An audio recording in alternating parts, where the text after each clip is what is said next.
Hey guys, and welcome. You have read it in the title of the video already. Today I want to do a bit of a review of the Liquidators event in Battlefield 2042, cause there's a few things I would like to talk about, but this is not supposed to be a hate or a rant video. Everyone who's watching my channel for a while already knows that I'm always positive about the game and have stuck with it since release, but sometimes it's worth to take an honest look at it with some criticism and ideas on possible improvements, so that's what I want to do. And we start things off with a new game mode that was added, which is called Tactical Conquest and is a small objective-based mode with a player count of 8 versus 8. And I was really looking forward to this mode because I've always been a fan of Domination in older titles or of the Squad Conquest mode in Battlefield 5, which was very similar to Tactical Conquest. But when playing the mode, it quickly reveals its weak points, and these are mostly the map layout or map choices and the low player count. Cause no matter what map is played, 9 of 10 games end with one of the teams being spawn trapped and the other team being bored to death, just patiently waiting until the match is over. At least that's my experience with the mode so far, but I also read it from a lot of other players. So the huge problem with the map layout is that most of them are simply too linear. The mode is available on 6 maps and 4 of them have a linear design, while only 2 of them, which is Breakaway and Discarded, have a triangular design. And on these 2 maps I never experienced any spawn traps, while on the other 4 it became a normal thing.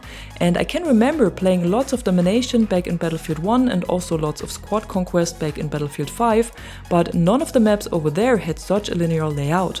And I wonder why they decided to go with this, cause it literally calls for spawn traps, even though they try to include mechanics to break the trap.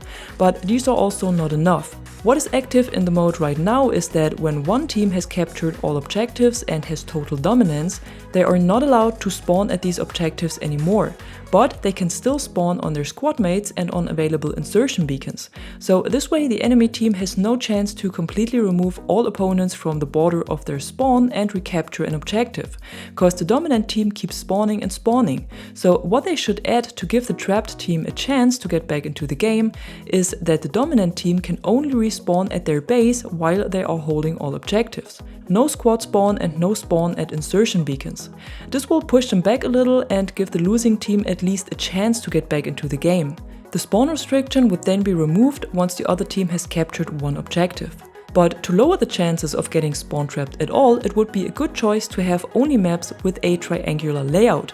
So the whole flow on the map would be improved and you could easily get to 2 objectives directly from the spawn instead of only 1.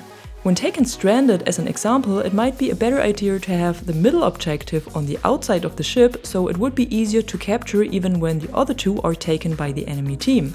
Or for Renewal, I think the area of the research center in the back of the map would be a better choice for this mode instead of the area around the wall. Cause once a team has captured this middle objective and owns the top of the building, they can snipe the enemy right out of their spawn.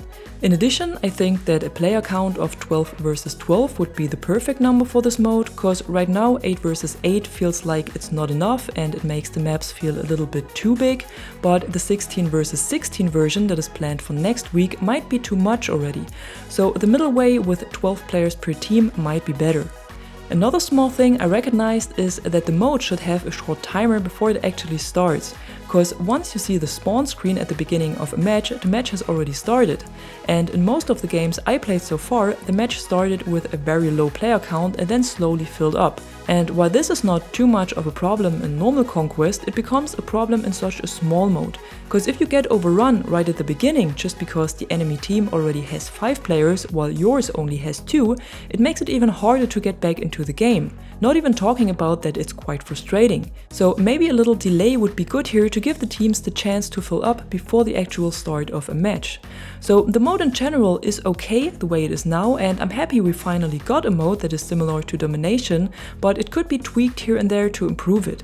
Maybe some more playtesting could help here to gain more feedback from the actual player base before the start of an event or a season, but I know this is also a lot of extra effort that would go into longer and more playtests, and everything has to be organized, surveys have to be evaluated and so on, but I also think it would be worth it to deliver a more consistent quality for Battlefield 2042, and that's surely what the game is still in need of.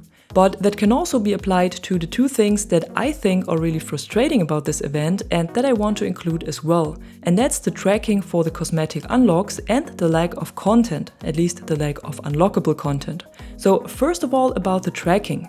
You all know that in order to unlock the 4 cosmetic items you can receive for free during this event, you need to earn ribbons by playing Tactical Conquest. And the mode gets shown in the actual event tab, but also in the portal tab.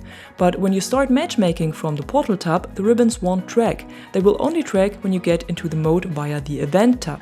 So that's something that can be really frustrating for players who are not aware of this, and there's also no official info in the game or on Twitter that informs about this. They could at least remove Tactical Conquest from the portal tab so it won't cause any more confusion or frustration, because this doesn't really help to restore the player's faith in this game. And this also goes for the fact that most of the cosmetics we've seen in the event trailer are not available to unlock by playing, but are only available for purchase in the item store. Of course, offering cosmetic items and bundles in an in-game store is the most common thing by now, and that's totally fine. But for this event, it feels like the balance between unlockable items and purchasable items is a bit out of balance. Because as far as I know and understood from the event's description, the 4 items you can unlock right now by earning 100 ribbons are the only unlockable items for the whole event. There's no additional set of cosmetics that will be added next week. And even if you add the free item we can claim in the store and the 2 login rewards we receive this week and next week, there's only 7 items total that are either free or can simply be unlocked by playing the game. And in contrast to this, there are 5 cosmetic bundles that were added to the item store with a total of 33 items that can be purchased for 6,000 battlefield coins, which would be around $50. So that's a bit of a disappointment, and like I already said, feels a bit out of balance. Maybe it would be a better choice here to add 2 or 3 more unlockable cosmetics or make one cosmetic bundle completely free, like the all clear bundle for example, that is a bit lower in price anyhow, just to give something back to the player base that was patiently waiting for the game to be fixed and to be in the state it is right now, and was also waiting longer than expected for the seasons or events like this to happen. But that's just my opinion about it, and as always I'm very curious to hear what you think of it, what you think about the mode, the cosmetics and the event in general. So be sure to share your opinion in the comments below and let us talk about it. And if you haven't done yet, drop a like if you enjoyed this video and subscribe to the channel to stay tuned for more content like this. Until then, thanks for watching. I'm the Catwoman and you are awesome.